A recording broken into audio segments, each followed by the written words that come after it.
In 2019, the Champions League saw viewership drop by 35%, a shocking figure for one of the most popular tournaments in the world. That was not the only shock. The Europa League also experienced a 17% drop, causing many to worry about the future of live television and sports. In the same year, viewership for Dota 2's the international tournament final grew by 63%. Esports even hit a total of 1.8 billion hours watched, an all-time high.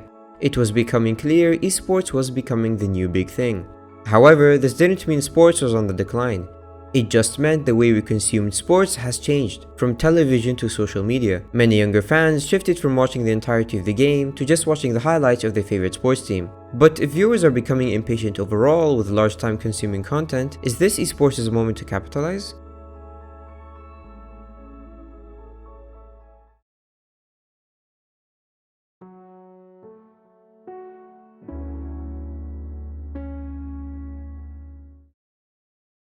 There is no doubt esports is popular. I mean, just look at 2021 and you'll see the majority of esports events surpass 3 million viewers. While this is a far cry away from the 1 billion watch count of the 2018 World Cup, comparing this to esports would just be unfair since this audience is much smaller. To measure esports, we must look at what makes watching traditional sports so great. This includes the competitiveness of esports, the level of physical activity, and how socially accepted is esports. Competition in esports is quite like sports. A handful of teams win the prize, they rotate among themselves year on year, one team wins it, then another one comes, and so on. The only difference is those at the bottom end of the spectrum do have a greater chance of winning major tournaments when compared to sports. Why? Because expecting a team like South Korea to win the World Cup is just unreasonable. But in Valorant, it is not ridiculous to think supposed unknown teams at the time, like Crew Esports, are indeed capable of winning major tournaments. We also had G2 defeat RNG in the League of Legends 2018 World Championship, and also Cloud9's legendary upset against FaZe Clan. Be a problem, but they've got Rush in the graveyard position.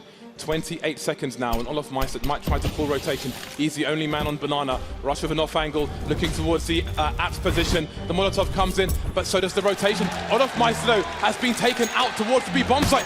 But automatic's going towards A. Nothing else is going on. He's got to go back. Stewie's on his own. But look at the time. Look at the time. There's 7 seconds to plant a bomb.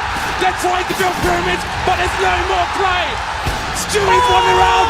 We're going to overtime. Cloud9 have done it! How have they done that? They came back all the way! All the way!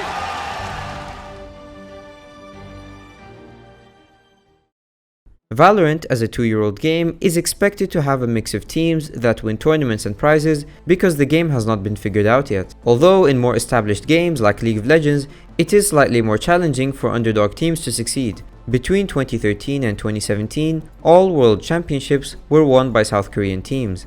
However, if you take a real sport, football, and measure its competitiveness in the global stage, it is far more competitive. Just look at the World Cup across its 92-year history, and you will realize only 8 different teams won it. The Champions League, the biggest club tournament in the world, was won 14 times by Real Madrid, double the amount of AC Milan, the team with the second highest number of Champions League titles. So I think it is safe to say real sports are more competitive than esports. The level of competition really depends on the extent to which the game has been figured out, along with how established the game really is.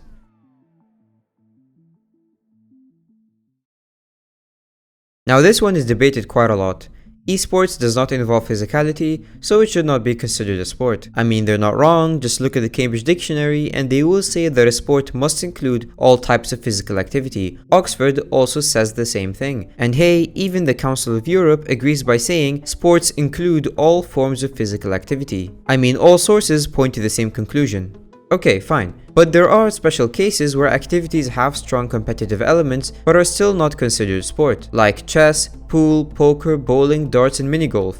Now, these are not exactly sports, but it is debatable, and that is the point, all of which are activities that require some degree of physical exertion. Similarly, esports does have strong competitive elements, like we already discussed, but the only difference is that all the activities are performed by electronic systems.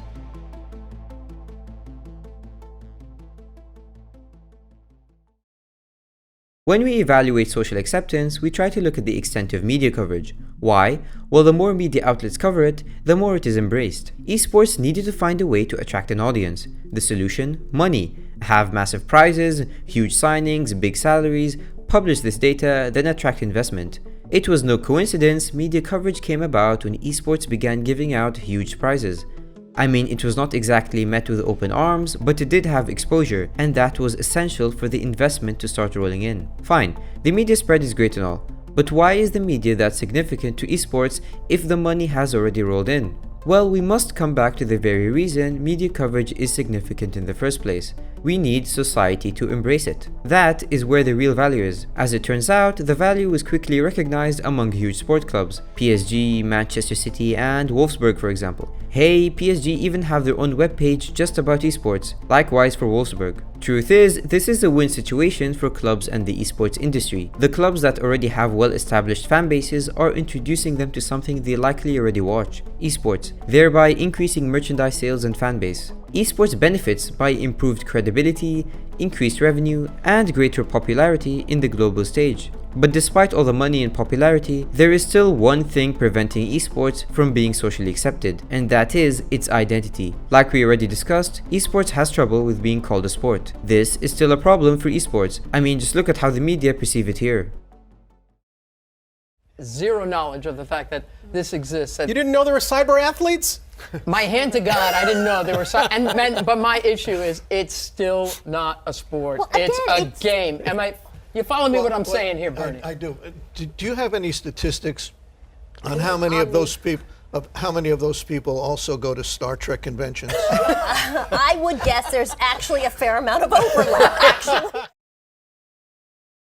I think the key problem with this is respect. Think about it. If more traditional sport clubs began paying attention to esports, those unfamiliar with it would probably start respecting its existence. Almost nobody called the first iPhone ridiculous when it was released, because it was introduced and marketed very well in Apple's first keynote. Esports soared in popularity because of hype and how accessible it is to its viewers. Esports is socially accepted by those who recognize its value and perform relevant research about it, like PSG and Manchester City, not by those who simply love ridiculing it. But for esports to become the norm for everyone, it must market itself as a sport, despite not being one by definition. This can be achieved by convincing traditional sport clubs to create spin-off teams just for esports.